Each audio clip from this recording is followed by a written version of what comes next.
Bonjour chers amis, bonjour à tout le monde.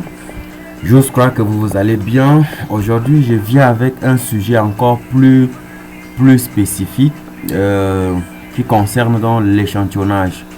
Alors, j'ai scindé dans ce travail en 3 points. Comme quoi, nous allons d'abord expliquer le contexte en fait. Pourquoi donc on parle de l'échantillonnage, dans quel contexte en fait parle-t-on de l'échantillonnage. Et le deuxième point, nous allons expliquer, n'est-ce pas, les techniques undersampling et oversampling. Et en troisième point, nous allons implémenter, n'est-ce pas, ces deux techniques-là en Python. Eh bien, pour ne pas faire trop de commentaires, nous allons donc passer à la première question qui concerne donc le contexte. Eh bien, l'échantillonnage, comme vous pouvez le voir en anglais, c'est sampling. C'est une technique qu'on utilise en data science, en statistique et voilà, ainsi de suite. Il est utilisé pour examiner les points essentiels d'un ensemble de données. Cela veut dire, comme vous pouvez le lire ici sur le travail, c'est une technique utilisée pour sélectionner, analyser et interpréter un sous-ensemble, n'est-ce pas, comme je disais tantôt, un sous-ensemble de données à partir d'un ensemble de données plus vaste, n'est-ce pas. C'est essentiel parce que cela permet aux professionnels de data science, par exemple de statistiques, de gagner en temps, de pouvoir gérer les ressources. Donc, nous pouvons dire que nous utilisons donc l'échantillonnage pour gagner en temps, c'est-à-dire dans le contexte en fait, pour gagner en temps lors du traitement de grandes quantités de données. Souvent, le traitement d'une gigantesque de données prend énormément du temps, n'est-ce pas, et donc coûteux en termes de ressources, mémoire et puissance. Et en deuxième contexte, nous utilisons l'échantillonnage pour montrer en fait le déséquilibre entre les classes d'une variable cible, n'est-ce pas. Quand vous avez un ensemble de données, par exemple la classe A va prendre 90%, va prendre 90, 92 par exemple, et la classe B prendra simplement 7 ou 8%. C'est ça, on parle de déséquilibre en fait. Et maintenant, un troisième petit point ici, comme contexte toujours, j'ai dit cela permet donc, nous utilisons pour réduire en fait le bruit. On est d'accord. Une fois identifié les classes déséquilibrées, on peut créer donc des échantillons équilibrés ou filtrer les données non pertinentes. Alors ici, en deuxième question, nous allons expliquer le contexte en fait de oversampling et de undersampling. Oversampling, comme vous pouvez voir dans notre travail ici, également connu sous le nom de suréchantillonnage en français bien sûr, est une technique de traitement et d'optimisation des données qui corrige le déséquilibre, comme tout à l'heure je venais d'expliquer en fait les déséquilibres entre notre ensemble de données. Oversampling permet donc de répondre à ce problème là. Le surcharge ajoute les données. La méthode que nous utilisons alors, elle consiste en fait à ajouter des données en utilisant des échantillons originaux provenant des classes minoritaires jusqu'à ce que toutes les classes soient de taille égale ou bien aient un ratio taille minoritaire et taille majoritaire à égalité en fait. Donc c'est-à-dire nous allons donc ajouter, n'est-ce pas, oversampling, c'est-à-dire ajouter dans la classe minoritaire là une quantité de données pour que nous ayons une égalité, un équilibre entre les deux classes. Maintenant, la méthode undersampling, elle consiste simplement à supprimer en fait,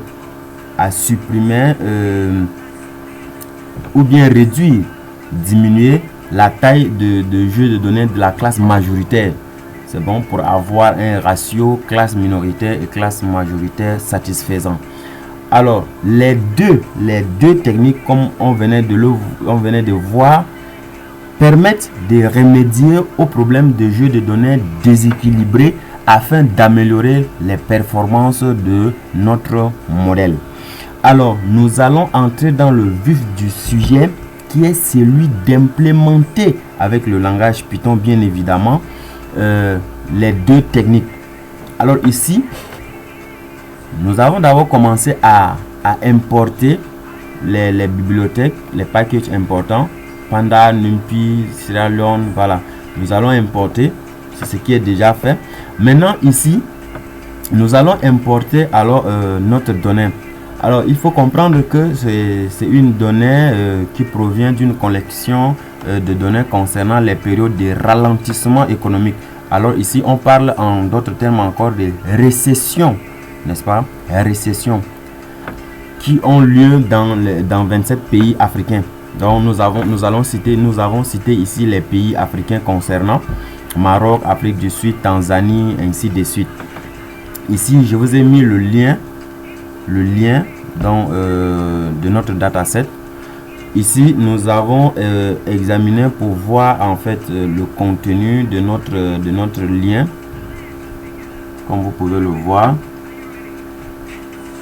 Ici nous avons notre donnée qui est là, voilà, qui est propre. Ici notre donnée, notre variable cible, c'est la variable. Bon, on va donner une description ici. Ici j'ai donc vérifié s'il existait en fait des valeurs nulles, n'est-ce pas? Ici nous remarquons qu'il n'y a pas de valeur nulle. On est d'accord? Alors ici nous continuons la description. C'est un point très important pour comprendre en fait notre donnée.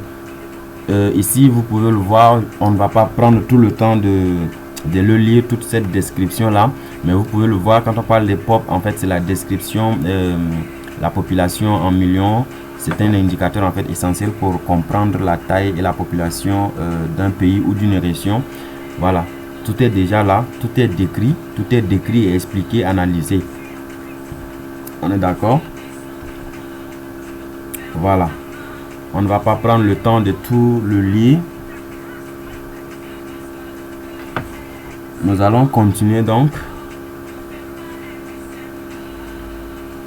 Ici c'est une description, oui, avec la méthode Descript. Comme vous pouvez le voir, nous avons calculé le min, le max.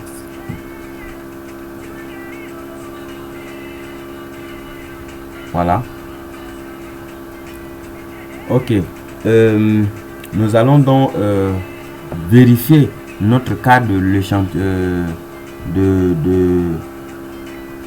under et oversampling. On va voir ça ici. On est d'accord? Comme vous pouvez le voir, je venais de dire dans la description, bien évidemment, n'est-ce pas? Vous pouvez voir, j'ai dit notre variable cible, c'est crown budget cat. On est d'accord? Donc utiliser, en fait c'est une variable utilisée pour évaluer la santé économique, comme je venais de dire, la santé économique et les cycles économiques de notre pays. La récession est 1, on est d'accord, et 0 en fait c'est une classe, comme c'est un problème de classification. C'est bon, l'indicateur est 1 ou 0.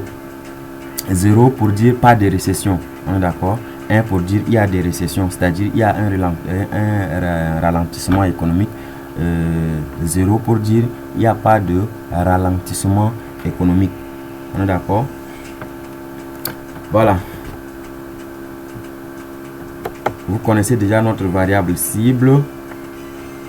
On va maintenant vérifier entre les deux classes laquelle des classes en fait est majoritaire et laquelle des classes est minoritaire. Voilà. Comme vous pouvez le voir ici, vous voyez, n'est-ce pas? La classe minoritaire est plus élevée. C'est ça, on parle de déséquilibre.